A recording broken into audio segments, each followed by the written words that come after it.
કારણ મહાપુરુષો કહે છે, કોઈ કવિ એમ કહે છે, આ સંસ્કારો બજારમાં વેચાતા નથી મળતા, સંસ્કાર તો પરિવારમાંથી જ મળતા હોય છે. માટે પરિવાર સંસ્કારી હોવો જોઈએ, તો સંતાનો ધ્રુવ જેવા થાય.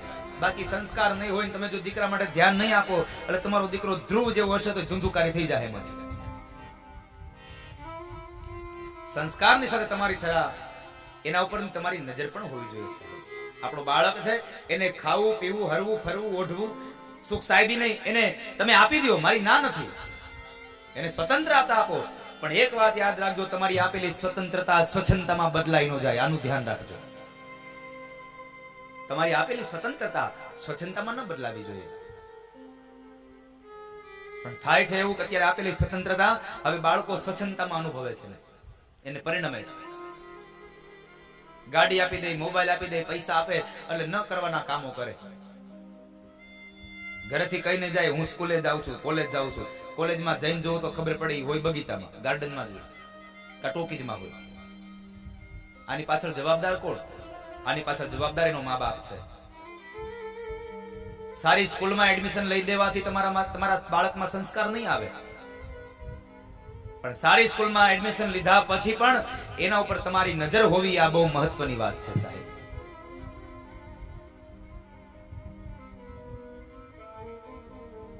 સ્વતંત્રતાની વાત, સ્વતંત્રતા આપો, મારી કોઈ ના નથી. અત્યારના સમય પ્રમાણે ખૂબ આનંદ કરાવો, પણ એ સ્વતંત્રતા સ્વચ્છંદતામાં બદલાઈ ન જાય ને એટલી પણ ધ્યાન રાખજો.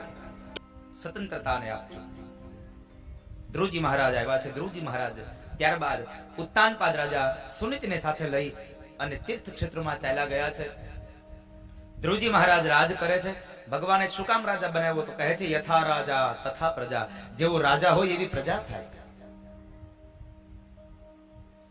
યથા રાજા તથા પ્રજા, એટલા માટે એને રાજા બનાવ્યો. ત્યારબાદ ધ્રુવજી મહારાજનું શિશુમાર પ્રજાપતિની ભ્રમી નામની કન્યા સાથે લગ્ન થયા. 36,000 વર્ષનું રાજ્ય કર્યું. અને એ રાજ્ય કર્યા પછી જ્યારે પોતાના ઉત્તરાધિકારીઓને રાજગાદી સોંપી દઈ અને પોતે જ્યારે જંગલમાં જાય છે, જંગલને કિનારેથી નીકળતા નીકળતા ગંગાના કિનારે ગયા. ઋષિકેશમાં જ્યાં સ્વર્ગાશ્રમ છે, ત્યાં સ્વર્ગાશ્રમની અંદર જઈ અને જ્યારે બેઠા છે, પણ ભગવાનનું તપ કરવા જાય છે, પણ ગંગા ખળખળ વહે છે, એટલે તપમાં ધ્યાન લાગ્યું નહીં. ધ્રુવજી મહારાજ ચાલતા થયા એટલે ગંગા પ્રગટ થયા અને કહે છે, ભક્તરાજ ક્યાં જાઓ છો તમે? ક્યાં ચાલ્યા તમે? ગંગા, અહીંયા બહુ તારા વેણનો અવાજ આવે છે, માટે હું કોઈ અન્ય જગ્યાએ જઈ અને હું તપ કરું, મારું ધ્યાન અહીંયા તપમાં લાગતું નથી.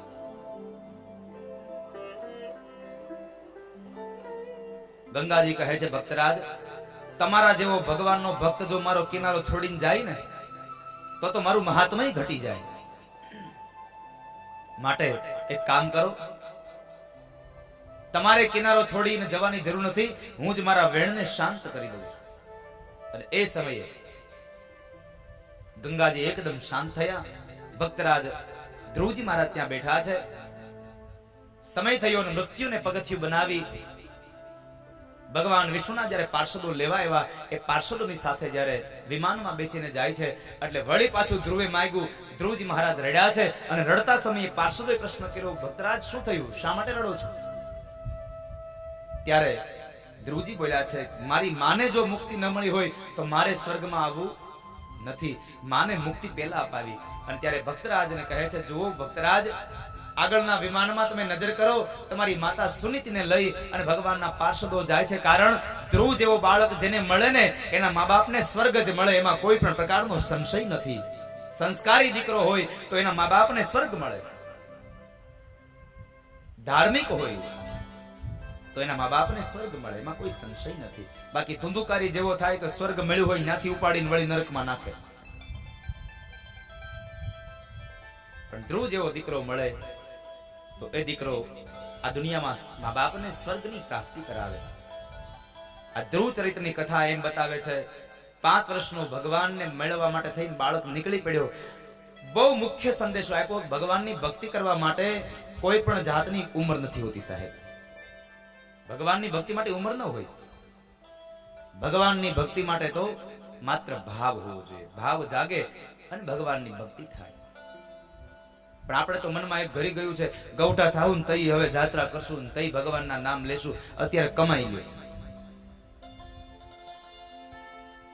અરે ઘરડા થાશું કે નહીં કોને ખબર છે.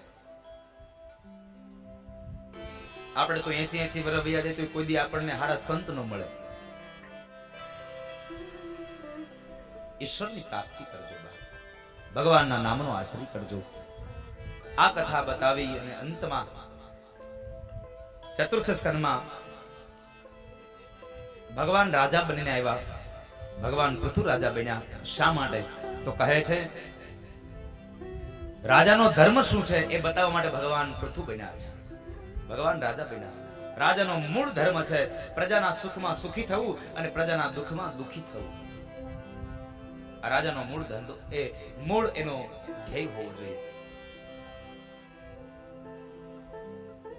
આપણું થઈ જાય પછી પ્રજાનું જે થવું હોય તે થાય, એ રાજા યોગ્ય નથી.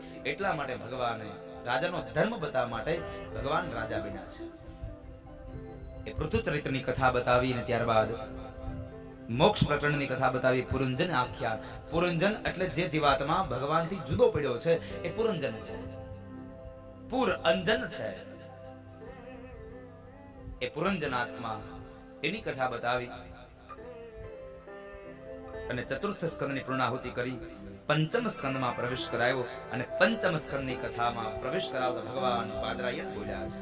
ભગવાન વેદવ્યાસ લખે છે અહો અમીશા કિમ કારી શોભનમ પ્રસન્ન એશા સ્વિદુતમ સ્વયં હરિ યેર જન્મ લબ્ધા નૃષવારતાજિરે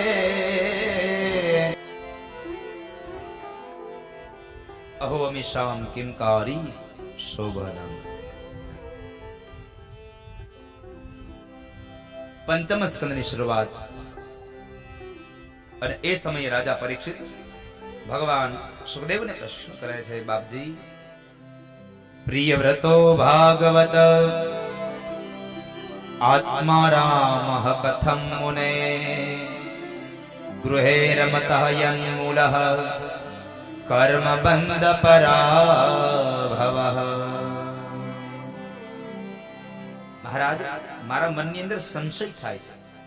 સંશયોયમ મહાન બ્રહ્મમંદારાગાર સુતાદિષુ સક્કસ્ય યત સિદ્ધધર્મ કૃષ્ણે ચ મતિરસ્યુતા. મહારાજ, મારા મનની અંદર શંકા ઉદ્ભવે છે કે મનુ મહારાજના દીકરા પ્રિયવ્રત તો ભગવાનના પરમ ભક્ત હતા, પરમ ભગવદીય હતા, છતાં પણ એને આત્મારામ પુરુષ છે, છતાં પણ એને આ સંસારનો સ્વીકાર શા માટે કર્યો? આ સંસાર શા માટે સ્વીકાર્યો? આ કથા જરા મને વિસ્તારથી કઈ બતાવો. સાંભળો રાજા. પ્રિયવ્રત મહારાજ જ્યારે સંસાર નહોતા સ્વીકારતા એ સમયે બ્રહ્માજીએ એમને ઉપદેશ કર્યો છે કે હે રાજા, તમે હવે આ સંસારનો તમે સ્વીકાર કરો, આ સંસારને તમે સ્વીકારી લો, ગ્રહસ્થી બનો. પ્રિયવ્રત મહારાજ કહે છે મહારાજ,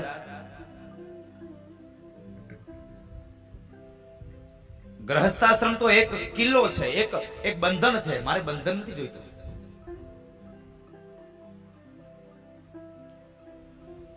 ભગવાન બ્રહ્મા કહે છે અરે રાજા, સંસાર એ બંધન નહીં, સંસાર એ તો ષડ શત્રુઓને જીતવા માટેનો એક કિલ્લો છે. કામ, ક્રોધ, લોભ, મદ, મોહ અને ઈર્ષા, આ ષડ રીપોને જીતવા માટેનો એકમાત્ર કિલ્લો છે, એકમાત્ર કિલ્લો છે. એટલા માટે તમે આ સંસાર બંધન નહીં, સંસાર એક ષડ શત્રુને જીતવા માટેનો કિલ્લો છે, માટે તમે સંસારનો સ્વીકાર કરો. અરે તમે નજર તો કરો, આ દુનિયામાં મોટા મોટા ઋષિ મુનિઓ પણ સંસારી હતા. ગૌતમ, કરદમ, કશ્યપ, અત્રિ, આ બધા મહાપુરુષો મહાઋષિઓ છે, છતાં પણ એ સંસારી હતા. અરે એની ક્યાં કરો છો? કબીર મહારાજ સ્વયં ઘરમાં રહીને જેને ભગવાનને ભજ્યા છે એ કબીર પણ સંસારી છે. કબીર પણ સંસારી છે.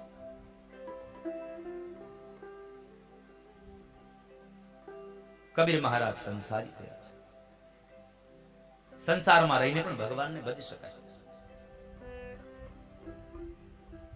સંસારને છોડી અને કદાચ ભગવાન નહીં મળે, પણ ઘરમાં રહીને પણ જો સંસાર છૂટી જાય તો ભગવાન મળી જાય. મેં ગઈકાલે એક વાત કરી હતી, ખબર છે? રાજા ભરતુહરીની 92 લાખ માળોનો ધણી રાજા ભરતુહરી છોડીને વયો ગયો. ખાલી ઘર મૂક્યું, મનમાંથી ઘર ન ગયું. મનમાં ઘર કરી ગયું સાહેબ, ઘર ન ગયું. આ સંસારી જીવડો. પ્રિયવ્રત મહારાજને સમજાવ્યા એટલે પ્રિયવ્રત મહારાજે બ્રહ્માના કહેવાથી લગ્ન કર્યા અને એ સંસારની અંદર, એ દાંપત્ય જીવનની અંદર એમને 10 દીકરાઓ થયા છે. એમાં 3 દીકરાઓ વિરક્ત રહ્યા, જેને સંસારનો સ્વીકાર ન કર્યો. 3 દીકરાઓ વિરક્ત રહ્યા અને ત્યારબાદ 7 જે દીકરાઓ છે એને એક એક દીપનું રાજ્ય આપ્યું છે. એમાં જંબુદીપના રાજા આગ્નિદ્ધ થયા. આગ્નિદ્ધ ત્યાં પૂર્વચેતી નામની અપ્સરાથી નાભી નામનો દીકરો થયો અને એ નાભીના લગ્ન મેરુની દીકરી મેરુપુત્રી સાથે થયા અને એમણે ભગવાનનું યજન કર્યું અને યજન દ્વારા એમને ત્યાં સ્વયં ભગવાન સાક્ષાત ઋષભદેવજી મહારાજ પધાર્યા. બોલીએ ઋષભદેવજી મહારાજ કી. ઋષભદેવજી મહારાજનું પ્રાગટ્ય થયું. આ ઋષભદેવજી મહારાજે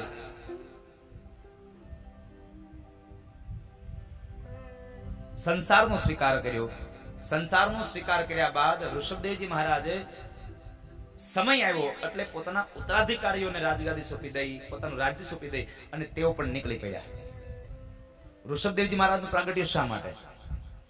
નિવૃત્તિનો માર્ગ બતાવવા માટે. જે સમયે જે કામ સારું લાગતું હોય ને એ સમયે એ કામ માણસે કરી લેવું જોઈએ.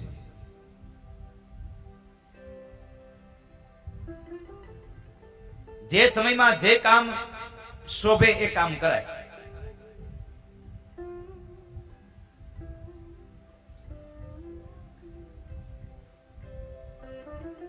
આપણી આવરદાના 4 વિભાગો પાડ્યા છે.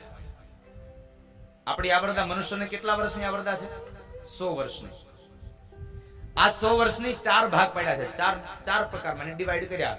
25 વર્ષના 4 વિભાગો પાડ્યા. 1 વર્ષથી 25 વર્ષ, 26 થી 50, 51 થી 75, 76 થી 100. હવે સમજો આમાં શું કરવાનું આ 100 વર્ષમાં. જો કે હવે તો આપણા પદાર્થો ખાવા પીવાની રેકી ટેકી ગઈ, ન ખાવાના પદાર્થો ખાવા માંડ્યા એટલે માણસની આવરદા આપોઆપ ઘટી ગઈ. આવરદા ઘટી એટલું નહીં હો, માણસની હાઈટ ઘટી ગઈ છે. હા, આ યાદ રાખજો.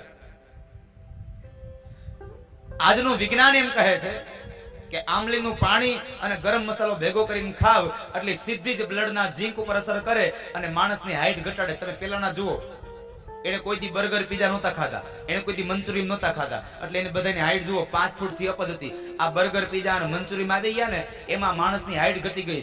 આ 5 ફૂટનો 5.5 ફૂટનો હતો, ત્યાંથી આવી ગયો 4 ફૂટ 4.5 ફૂટે. આ મને એમ થાય છે આ રોજ આ માણસની હાઈટ ઘટતી જાય છે.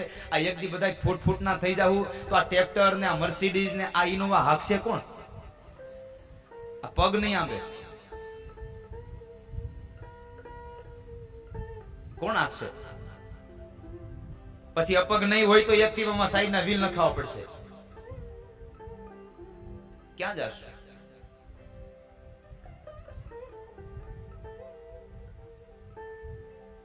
ન ખાવાના પદાર્થો ખાધા. એને પાણીપુરી વાળાની લારીએ જઈને એને શાકભાજી લેવા જઈને એટલે શાકભાજી પછી દેખાય, પેલા ઓલો ભાઈઓ દેખાય, પેલા ઈ દેખાય. આપણને હાલ ને 5 રૂપિયા ખાઈ લો પછી શાક લઉં એટલે હરખું ગોતવાની મજા આવે. શાક ઓલું પાણીપુરી નો ટેસ્ટ હોય ને.